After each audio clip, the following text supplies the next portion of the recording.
이번 뉴스로 테슬라도 큰 상승을 보이고 있습니다. EV 분야에서도 테슬라는 큰 수혜주가 될 겁니다. 특히 미중 간 관세 긴장이 완화된다는 흐름 속에서 테슬라가 받는 수혜는 상당하죠. 테슬라 입장에서는 그간의 어두운 시절이 이제는 뒤로 사라지는 느낌입니다.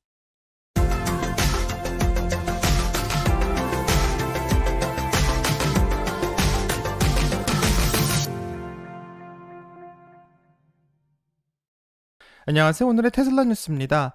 자, 오늘 테슬라는 드디어 300을 넘었고요. 318.6을 기록하면서 오늘 하루 6.82%의 상승을 기록하고 있습니다. 자, 한 주 동안의 테슬라의 변동성을 보게 된다면 테슬라는 13.6%의 상승을 기록하고 있고 한 달 동안에는 26.14%의 상승을, 6개월 동안에는 10.35%의 상승을 기록하고 있으며 2025년 1월 1일부터 현재까지는 마이너스 21.16%의 하락을 보여주고 있습니다. 자, 테슬라의 MDD 값은 34.83%고요. 테슬라의 정고점인 488까지 가기 위해서는 53.45%의 상승이 필요한 상황입니다. 자, 오늘은 정말 뜨거운 소식 두 가지로 시작하려고 하는데, 이 첫째는 미국과 중국이 무역 협상을 통해 관세를 대폭 낮추는 딜을 체결했다라는 빅뉴스로 테슬라가 프리마켓에서 7% 이상 급등하며 무슨 일이 벌어진 것인지 확인하려고 하고, 또 마지막으로는 많은 분들이 기다리고 있는 테슬라의 게임 체인저인 모델2가 이번 기가 텍사스에서 모습을 드러냈는데 과연 이번엔 진짜 출시가 임박한 건지 이 궁금증을 속 시원히 풀어보도록 하겠습니다. 자, 영상 끝까지 함께 하시길 바라고요. 자, 그럼 시작할게요. 자, 미국과 중국의 최신 무역 합의 소식과 이게 테슬라에게 어떤 영향을 미칠지부터 간단히 알아봐야 될 것 같은데, 최근 미국과 중국이 무역 전쟁의 긴장을 풀기 위해 손을 맞잡게 되었고, 미국은 중국산 제품에 부과하던 관세를 무려 145%에서 30%로 대폭 낮추는 결정을 하게 되었는데, 여기에는 전기차 배터리와 부품도 포함되고, 또 중국은 미국산 제품에 매기던 125%의 보복 관세를 10%로 줄인다라고 발표하면서 테슬라의 모델 S와 모델 X 같은 고급 전기차가 앞으로 중국에서 큰 혜택을 보게 될 전망입니다. 자, 게다가 중국은 히토류 수출 제한도 완화하기로 발표했는데요. 이 모든 조치는 5월 14일부터 90일간 시범 적용될 예정입니다. 자, 그럼 이 소식이 테슬라에게는 어떤 변화를 가져올지가 궁금한데, 첫째로는 생산 비용이 줄어들게 되고, 테슬라의 프리몬트 공장은 중국산 배터리와 히토류를 많이 사용하고 있으며 미국의 관세가 30%로 낮아지게 된다면 부품 수입의 비용이 내려가고 차 한 대당 이익 역시 늘어나게 됩니다. 자, 둘째로는 히토류의 공급 역시 안정화될 수 있는데요. 히토류는 전기차 모터와 배터리에 꼭 필요한 소재인데 중국이 전 세계 공급의 70%를 쥐고 있는 상황이고, 이제 수출 제한이 완화되었기 때문에 테슬라의 전기차와 앞으로 생산하게 될 옵티머스 로봇의 생산에도 더 원활해질 수 있는 전망이 나오고 있습니다. 자, 마지막으로 중국 시장에서 테슬라의 모델 판매가 살아날 가능성이 큰데요. 관세가 125%에서 10%로 줄어들면서 모델 S와 모델 X와 같은 차량이 다시 가격 경쟁력이 높아지게 되었고, 이는 상당히 긍정적으로 볼 수 있게 됩니다. 자, 그럼 이제부터 월가에서 이번 미국과 중국의 관세 협정을 어떻게 보는지 확인하려고 하며, 영문 음성과 한글 자막의 원본 영상은 회원님들에게 먼저 선공개되었고 회원에 가입하시면 시청이 가능합니다. 그럼 라이센스 문제로 한국어로 더빙된 영상 시청하려고 하고요. 구독과 좋아요 부탁드리겠습니다. 그럼 영상 볼게요. 아까도 비슷한 질문을 드렸었는데요. 오늘 시장이 전반적으로 아주 좋습니다. 장기적으로 봤을 때 이번 금리 동결로 가장 큰 수혜를 볼 섹터는 어디라고 보시나요? 저는 특히 소프트웨어 섹터가 가장 큰 수혜를 볼 거라고 생각하고, 시장은 대내 자켓만큼 초록색입니다. 이렇게 한 주를 시작할 수 있다는 건 정말 반가운 일이죠. 많은 투자자들이 이번에 중국과의 합의가 이렇게 빨리 나올 줄은 예상 못했던 것 같아요. 영국과의 합의를 보고 나서 다들 그게 일종의 템플릿이 될 거라고 봤고, 당분간은 시장을 진정시키는 정도로 생각했지만 이제는 더 빠르게 추가 합의가 나올 수도 있습니다. 특히 세일즈포스, 오라클, 팔란티어, 서비스나우 같은 소프트웨어 기업들은 매그치에 가려져 제대로 조명받지 못했죠.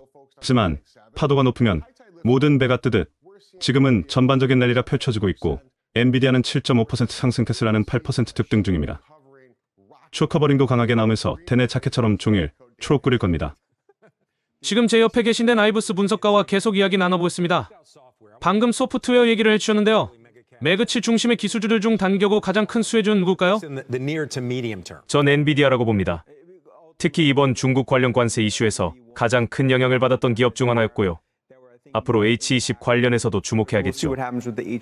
근데 전 제프도 초록 자켓을 입고 나올 줄 알았어요. AI의 메시라 불리는 팔란티어, 그리고 서비스나우, 세일즈포스 같은 AI 수혜주들에 주목할 만합니다.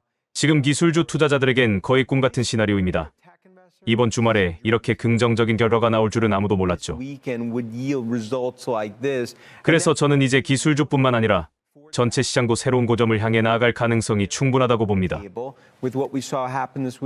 또한 델처럼 중국에서 다양한 부품을 조달하는 기업들도 큰 상승세를 보이고 있습니다.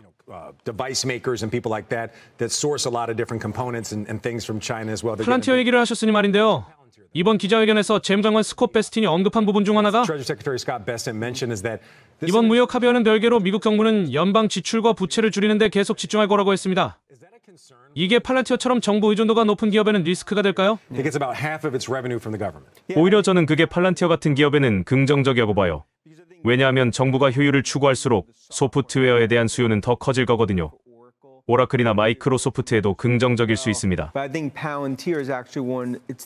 팔란티어는 오히려 수혜주입니다. 결국 실력이 있는 기업에게 기회가 돌아가는 구조로 가게 되면 소프트웨어 기업들이 더 많은 역할을 하게 될 겁니다. 오늘 같은 날은 기술주 투자자들에겐 축제 같은 날이에요. 자, 다시 제프에게 돌아가 보겠습니다. 재무장관이 기자회견에서 또 언급한 내용 중 하나는 중국과 통화 문제에 대해서는 이야기하지 않았다는 겁니다. More than 1% this morning. We could 하지만 see 오늘 달러가 1% 넘게 급등했는데요. 이런 강달러가 해외 비중이 큰 S&P 500 기업들에 어떤 영향을 미칠까요? 이제 곧 실적 시즌인데 이런 흐름이 2분기 실적엔 어떤 의미를 가질까요? earnings season. What do you think all this means for Q2 earnings? 환율은 항상 우리가 주목하는 변수 중 하나입니다. 하지만 지난 11월 대선 이후 달러가 110선에서 많이 내려왔기 때문에 지금까지 달러는 상당히 약세를 보여왔죠. 그래서 이번 정도의 소폭 반등은 괜찮다고 봅니다. 큰 흐름에서 벗어나지 않는 한 문제될 건 없습니다. 그런데 흥미로운 건 지금 시장이 기술적 저항선을 뚫고 더 올라갈 수 있는 힘을 보여주고 있다는 겁니다. 그리고 이제 실적 시즌에 접어들면서 자사주 매입도 상당히 많았고요. 4.2%. They got revised down to 7.7%. As of now, with 90% of the S&P 500 already reporting, we are seeing over 13%.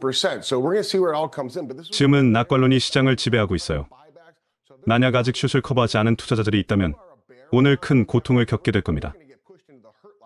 우리가 오랫동안 지켜본 S&P 500의 200일 이동평균선인 57.5달러 선을 뚫었고 지금은 거의 58.30달러 선에 근접하고 있습니다. 오늘이 숏커버링의 날이 될지 아니면 진짜 랠리가 지속될 수 있을지를 확인할 중요한 날이 될 것 같습니다. 원래 사이버원 얘기를 하려 모셨었는데요. 그 분야에서도 토픽을 주셨죠. 이번 무역 합의가 사이버원 주가에도 영향을 줄까요? 기술업계 전반에서 영향을 받을 만한 다른 분야도 있을까요? 이번 뉴스로 테슬라도 큰 상승을 보이고 있습니다. 지금은 사이버보안에 황금기가 왔다고 봐야 해요. AI의 2차, 3차 수혜주로서 소프트웨어 기업들이 힘을 받고 있죠. 팔로알토, 크라우드 스트라이크, 지스케일러, 사이버아크 같은 기업들뿐만 아니라 체크포인트도 마찬가지입니다. 이게 지금 기술업계 전체가 보여주는 흐름이에요. EV 분야에서도 테슬라는 큰 수혜주가 될 겁니다. 특히 미중 간 관세 긴장이 완화된다는 흐름 속에서 테슬라가 받는 수혜는 상당하죠. 테슬라 입장에서는 그간의 어두운 시절이 이제는 뒤로 사라지는 느낌입니다. 자, 영상을 보면 기술주 투자자들에겐 거의 꿈같은 시나리오가 펼쳐졌다고 하고 이 주말에 이렇게 긍정적인 결과가 나올 줄 월가에서는 아무도 몰랐다라는 이야기를 전합니다. 이번 소식으로 기술주들 중 단기적으로 가장 큰 수혜주는 엔비디아가 될 것이라고 말하지만 이 전기차 분야에서는 테슬라가 가장 큰 수혜주가 될 거라는 평가가 나오고 있고요. 특히 미중 간의 관세 긴장이 완화되는 흐름 속에서 테슬라가 받는 수혜는 상당하다고 평가하고 있고 이제 테슬라의 그 어두운 시절이 사라지고 있다고 말하고 있기 때문에 같이 한번 기대를 해봐야 될 것 같습니다. 자, 이번 무역 합의는 테슬라에게는 생산비의 절감, 공급망의 안정, 시장의 확대라는 세 마리의 토끼를 다 잡을 수 있는 기회이고요. 하지만 90일 유예 조치인 만큼 장기적인 효과는 두 나라의 추가 협상에 달려있고 또 향후의 추이를 같이 한번 지켜봐야 될 것 같습니다. 자, 2024년 테슬라는 전 세계에서 약 179만 대의 차를 판매했고, 이 중 중국 시장이 약 21%인 37만 대를 차지하고 있는데요. 이 테슬라의 매출의 5분의 1 이상이 중국에서 나오는 셈인데, 이 중국에서 테슬라가 강한 이유는 중국 정부가 전기차 구매자에게 보조금을 제공하기 때문이며, 테슬라 모델 3와 모델 Y는 그 가격대가 보조금의 기준에 맞기 때문에 중국 소비자들에게도 상당히 매력적인 상황입니다. 자, BYD 같은 중국 브랜드가 현재 중국에서 급성장 중이긴 하지만 테슬라의 기술력과 프리미엄 이미지는 중국에서 여전히 강력한 상황이고요. 또 상하이 기가팩토리는 테슬라의 글로벌 전략의 핵심으로서 테슬라는 모델 3와 모델 Y의 스탠다드 레인지가 이 중국 CATL의 인산철 배터리를 사용하고 있는데, 이번 무역 딜로 인해서 LFP 배터리의 수입이 쉬워진다면 테슬라는 더 저렴하고 품질 좋은 차를 미국 시장에도 내놓을 수 있을 것 같습니다. 자, 테슬라는 자동차뿐 아니라 에너지 사업인 메가팩에도 중국 CATL의 LFP 배터리를 사용하고 있는데요. 이 관세 인하로 인해 메가팩 사업의 수익도 개선될 수 있고, 또 많은 분들이 기다리고 있는 테슬라의 25,000달러대 저가 전기차인 모델2가 대중시장을 공략하기 위해서도 이 중국과의 딜은 매우 중요한 것 같습니다. 자, 미국 전기차 시장은 가격 때문에 현재 성장세가 조금 주춤한 상황이고요. 이런 상황에서 모델2가 먼저 시장을 사로잡게 된다면 테슬라는 미국 시장에서의 1위를 계속 굳힐 수 있다고 생각하게 됩니다. 자, 그럼 모델2가 정말 나오는 건지 이 점이 궁금할 수밖에 없는데, 지난번 오늘의 테슬라 뉴스에서 모델2 스파이샷에 대한 영상을 다루었던 적이 있고요. 이 테슬라 공장에서 발견되었던 의심스러운 차량은 차체 크기는 작지만 디자인은 모델 Y와 상당히 비슷했고 완성된 모습은 아니었습니다. 자, 그리고 이번에 기가 텍사스에서 또다시 이 모델2 테스트 차량이 포착되면서 크게 화제가 되고 있는데요. 여기서 눈여겨봐야 할 포인트는 바로 차량의 구조라고 생각하고, 이 목격된 차의 모습은 차체 패널과 지붕이 없는 상태인데 이것은 생산 공정의 단순화를 테스트 중이라는 의미로 해석되고 있으며, 테슬라의 언박스드 공정과 사진에서 보이는 테스트 차량의 상태는 바로 이를 뒷받침하고 있는 것만 같습니다. 이 다른 눈에 띄는 점은 바로 이 차량의 크기인데 모델 Y보다 훨씬 작아 보이며 이 도심 주행에 최적화된 차량이란 뜻으로 해석할 수 있는 것 같습니다. 그리고 가장 중요한 포인트로 지적할 수 있는 것은 테슬라는 일반적으로 대량 생산 직전에 텍사스에서 최종의 테스트를 진행하고, 이 과거 모델 Y와 사이버 트럭도 비슷한 패턴을 보였던 것을 생각하면 이번 테스트 사진의 유출은 출시가 꽤 임박했다라는 시그널로 해석할 수도 있을 것 같습니다. 자, 그럼 가장 궁금한 이야기는 진짜 이게 3천만 원대에 나올 수 있는가, 바로 이 질문이라고 생각하는데요. 테슬라가 이 가격을 맞추려면 중국 CATL에서 공급받는 저가형 배터리를 쓸 가능성이 매우 높고, 저가형 모델은 LFP 배터리를 최적으로 사용하고 있습니다. 자, 생산 방식의 혁신과 일체형 차체 프레임, 즉 모델2를 위해서는 기가 캐스팅 기술을 적극적으로 활용할 것으로 보이는데, 이 방식으로 생산의 시간과 비용을 크게 줄일 수 있을 거라 생각됩니다. 자, 로이터에서는 바로 이 관세 문제 때문에 테슬라가 모델2의 출시 일정을 미루고 있다고 보도했었는데요. 일론 머스크가 이런 상황을 뒤집는 드라마틱한 발표를 준비하면서 정말 전기차 시장의 판을 뒤집을 수 있을지 궁금해지는 것 같습니다. 자, 이제 여러분이 가장 궁금해하는 질문을 확인하려고 하는데요. 과연 테슬라의 주가는 도대체 어디까지 갈지가 궁금하고, 이 관세가 대폭 낮아지면서 테슬라의 생산 비용이 줄어들고, 또 중국과 미국 시장에서의 경쟁력이 한층 강화될 거다라는 기대가 현재 시장을 뜨겁게 달구고 있는 상황입니다.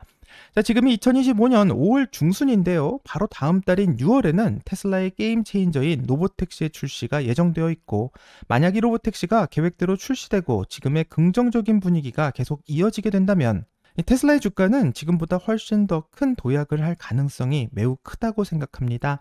자, 왜냐하면 로보택시는 단순한 자동차의 판매를 넘어 테슬라를 모빌리티 플랫폼으로 바꿀 예정이고, 이 말은 테슬라가 차를 팔 뿐만이 아니라 로보택시 네트워크를 통해 지속적인 구독 수익을 창출할 수 있다는 뜻으로 해석할 수 있고, 월가에서는 로보택시의 시장이 2030년까지 연간 2조 달러의 규모로 성장할 거다라 전망하고 있기 때문에 테슬라가 이 시장의 선두주자가 되게 된다면 테슬라의 주가가 전고점을 다시 돌파하는 것도 꿈이 아닐 수 있습니다. 자, 이번 관세 완화는 자율주행 차량에는 필요한 부품인 고성능 칩과 중국산 배터리가 필요하기 때문에 관세가 낮아지게 된다면 테슬라는 더 저렴하고 안정적으로 이런 부품들을 확보할 수가 있게 되는 것이고요.